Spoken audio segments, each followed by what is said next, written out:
Selamat datang di penjelasan kami tentang signifikansi Amerika Serikat di Timur Tengah dan relevansinya s keberadaan Amerika Serikat di Timur Tengah. Kita punya 3 anggota, yaitu ada saya sendiri, Jas, Iqbal, dan Shelly. Nah, kita beranjak ke latar belakang. Latar belakang, ya sebelumnya disclaimer bahwa kita merupakan kelompok yang kontra terhadap keberadaan Amerika dan menganggap Amerika ini sudah tidak relevan lagi di Timur Tengah, seperti itu. Nah, sebelum menuju argumen dan opini-opini kita, kita menjelaskan bagaimana dan latar belakang Amerika tuh berada di Timur Tengah. Nah, eee, awalnya Daniel Bowman dan Sarah Burt Moeller menyebutkan ada 4 hal penting yang menjadi kebijakan Amerika berada di Timur Tengah itu sendiri, yaitu pertama minyak, menjaga pembangunan dan penyebaran senjata nuklir atau senjata massal yang kadang dia menyebutnya juga senjata biologis yang berdampak masif, serta memerangi terorisme, melindungi Israel dan demokratisasi yang berada di Timur Tengah. Serta James Piscatori itu menambahkan satu hal, yaitu keberadaan Amerika di sana itu merupakan hal untuk bisnis penjualan senjata. Amerika Serikat gencar menjauhkan masyarakat Muslim dari ajaran agama Islam melalui berbagai propaganda yang ditanamkan di tengah-tengah masyarakat Muslim di negeri kaum Muslim, khususnya kawasan Timur Tengah. Dan terdapat upaya awal yang dilakukan oleh Amerika Serikat, yaitu dengan melakukan misi untuk menaklukkan wilayah Timur Tengah menjadi negeri-negeri sekuler seperti Amerika Serikat, di mana mereka untuk Amerika Serikat ini sendiri menggunakan suatu kebijakan yang dikeluarkan seperti menjauhi aspek militer dari kekuasaan kaum muslim dan terus berupaya untuk melemahkannya. Jadi itu merupakan strategi yang digunakan oleh Amerika Serikat untuk mulai menaklukkan kawasan Timur Tengah. The Washington Post pernah menurunkan tulisan sejarawan militer dan mantan kolonel Angkatan Darat Amerika Serikat, Andre Backwich, tentang aksi bombardir di Amerika Serikat di negeri-negeri Muslim sejak tahun 1980, di mana di sana dilancarkan kegiatan pengeluaran kebijakan Amerika Serikat yang dikeluarkan di kawasan Timur Tengah untuk menyerang negeri Muslim. Di antaranya ada di Iran pada tahun 1980, 1987 hingga 1988, di Libya 1981, 1986, 1989 dan 2011, Lebanon 1983, Kuwait 1991, Irak 1991 hingga 2011 dan ada di 2014 juga, di Somalia 1992 hingga 1993 dan di tahun 2007, Bosnia tahun 1995, Arab Saudi 1991 dan 1996, Afghanistan 1998 dan tahun 2001, Sudan di tahun 1998, Kosovo tahun 1999, Yaman tahun 2000 dan 2002, Pakistan tahun 2004, dan di Suriah tahun 2011. Berikut merupakan bukti kehadiran Amerika Serikat di kawasan Timur Tengah. Pada tahun 2017, pada saat kepemimpinan dari Donald Trump, mereka, yakni Amerika Serikat ini secara terang-terangan mengincar kekayaan sumber daya mineral yang ada di Afghanistan, di mana serangan ini menjadikan banyaknya konflik yang bermunculan. Lanjut dari intervensi Amerika Serikat ini, akhirnya membuat konflik-konflik yang ada di Timur Tengah ini menjadi kunci atau jalan akses masuk bagi Amerika Serikat ini dan lembaga-lembaga internasional buatan dari Amerika Serikat untuk bisa mengintervensi lebih lagi di kawasan Timur Tengah.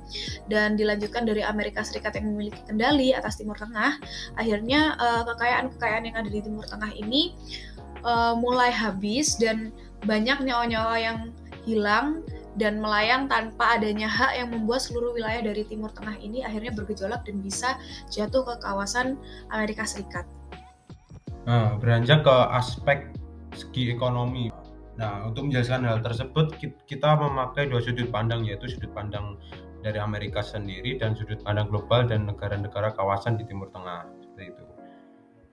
Perspektif Amerika. Nah, impor minyak Amerika bukan lagi dari Timur Tengah, serta Amerika mempunyai proyek Willow dan pergeseran ke energi terbarukan. Beralih ke Kanada. Nah, karena untuk impor minyak sendiri, Amerika sudah beralih ke Kanada. Amerika sudah tidak relevan di Timur Tengah dalam aspek ekonomi dari sudut pandang Amerika sendiri, karena jika kepentingan Amerika di Timur Tengah merupakan kepentingan mendapatkan minyak, berarti sudah beralih karena bukan lagi dari Timur Tengah, melainkan dari Kanada. Nah, ini merupakan postingan dari Kompas. Nah, Kanada saat ini mengekspor sekitar 4 juta barel per hari minyak ke Kanada, dan hanya sebagian kecilnya saja diekspor ke luar negeri, seperti itu. Nah, alasan kedua ialah Amerika sudah memiliki Project Willow yang ditandai dan ditandatangani persetujuan oleh Biden. Nah, dikutip dari Washington Post di 13 Maret kemarin, mana Presiden Amerika Serikat Joe Biden menyetujui Project Willow yang merupakan proyek pengeboran minyak dan besar-besaran di Alaska. Nah, pengeboran minyak senilai 7 miliar ini dikerjakan oleh perusahaan ConocoPhillips untuk mengeruk cadangan minyak yang dimiliki Amerika Serikat. Ini menandakan bahwa Amerika Serikat ini sudah memiliki proyek sendiri dan sudah tidak membutuhkan minyak yang berasal dari Timur Tengah, seperti itu singkatnya. Nah, kemudian poin selanjutnya ialah energi terbarukan. Dari sudut pandang Amerika sendiri bahkan sudah mulai beranjak ke energi terbarukan. Nah, tidak hanya itu, karena dengan perkembangan arus zaman yang bergerak ke arah energi terbarukan dikarenakan isu-isu climate change yang beredar dan menyebar di masyarakat internasional, pada akhirnya energi fosil akan habis dan punah dan berganti karena energi terbarukan yang bukan fosil. Dengan hal ini artinya Amerika ke depan juga sudah tidak relevan berada di Timur Tengah dalam aspek ekonomi untuk kepentingan mendapatkan minyak, seperti itu. Nah, ini merupakan postingan dari Department of Energy dari Amerika, yang beberapa poin-poinnya ini menandakan bahwa Amerika sudah mulai beranjak dari energi fosil ke energi terbarukan, seperti itu. Nah, kita beranjak ke perspektif global. Nah, negara-negara di kawasan sekarang beradaptasi dengan perubahan global, termasuk menghadapi geopolitik Timur Tengah baru tanpa kepemimpinan AS. Ini dapat dilihat jelas dengan adanya rekonsiliasi antara para rival regional. Nah, sebelumnya beberapa negara Arab ini memang menentang kebijakan AS dengan memulihkan hubungan dengan rezim Presiden Suriah Bashar Assad, jalan dengan penurunan peran AS di kawasan Rusia dan Cina semakin menancapkan pengaruhnya di Timur Tengah.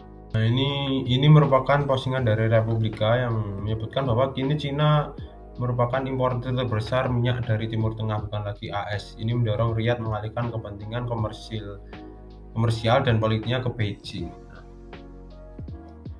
Juga intervensi Cina dalam menggeser AS pun ikut nampak saat Beijing mendamaikan Iran dan Saudi. Ini untuk menciptakan situasi kondusif bagi minyak Iran yang dibelinya dan dikirim melalui Selat Hormuz. Ini menandakan bahwa poin-poin sebelumnya itu adalah AS ini sudah tidak relevan lagi berada di Timur Tengah dalam segi aspek ekonomi. Nah, selanjutnya kita beralih ke pertahanan dan keamanan atau relevansi pertahanan dan keamanan kedudukan Amerika Serikat di Timur Tengah. Nah, poin pertama, Timur Tengah merupakan negara yang rapuh pada aspek kestabilan keamanan. Nah, sehingga Amerika itu memiliki komitmen untuk berperan dalam menjaga kestabilitasan keamanan dan juga melindungi segala kepentingan nasionalnya, serta sekaligus melindungi negara-negara sekutunya itu di Timur Tengah.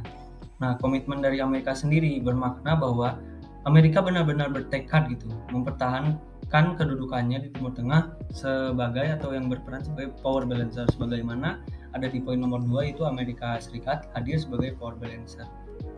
Nah, pada tahun 2003, invasi Irak yang dilakukan pasukan koalisi pimpinan Amerika dan Inggris mengakibatkan peperangan antara pengaruh peningkatan kekuatan Iran.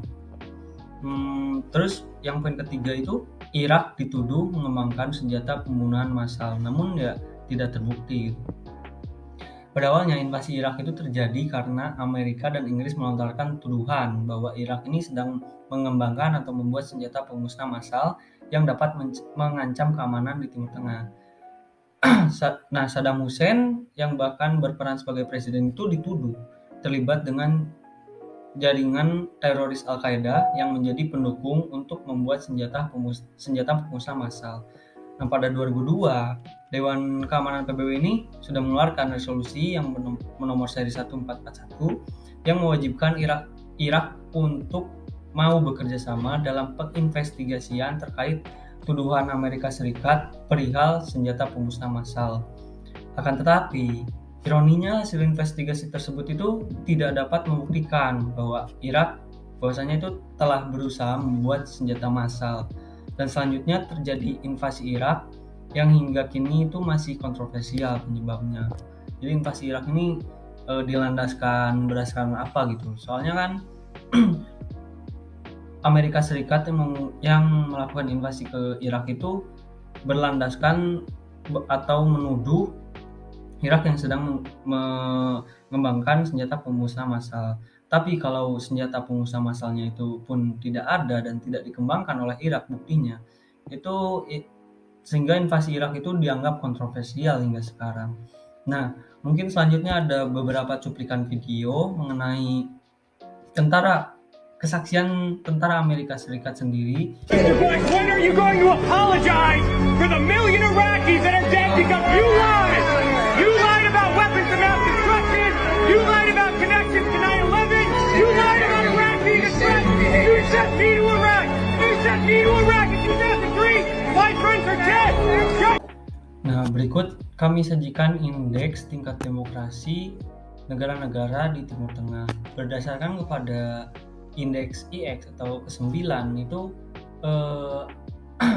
tingkat demokrasi di negara-negara Timur Tengah yang kami temukan data tersebut itu per 2011 itu kurang menampilkan signifikasinya.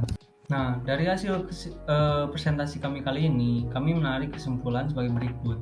Kedudukan Amerika Serikat baik secara politik, ekonomi, serta pertahanan itu cenderung kurang berlandaskan dengan relevansi yang signifikan. Mulai dari sisi politik, Amerika Serikat berupaya untuk mendemokratisasi negara-negara yang ada pada kawasan Timur Tengah. Namun berdasarkan indeks tingkat demokrasi di Timur Tengah itu kurang menunjukkan upaya Amerika Serikat yang mendemokratisasi negara-negara di kawasan Timur Tengah itu menunjukkan kurang berhasil lah upayanya gitu. Terus selanjutnya dalam sisi ekonomi atau negara-negara Timur Tengah itu kini cenderung tidak sering untuk melakukan kerjasama ekonomi khususnya minyak kepada Amerika Serikat, dan mereka itu cenderung beralih kepada Kanada, Cina, dan lain-lainnya. Nah, pada sisi pertahanan kami berpendapat bahwa Amerika Serikat itu selalu memberi bantuannya itu bukan dengan mendamaikan negara-negara yang berkonflik, namun memberikan mobilitas serta suplai senjata kepada negara sekutunya untuk membantu melawan negara yang dianggap ancaman atau dilema security di Timur Tengah, contohnya Irak gitu. Nah, padahal sekarang itu tuh banyak negara yang beralih dan melakukan kerjasama secara ekonomi, contohnya Cina gitu. Nah, Cina dengan jalur diplomasi aja bisa melakukan perdamaian antara Arab Saudi dengan Irak. Mungkin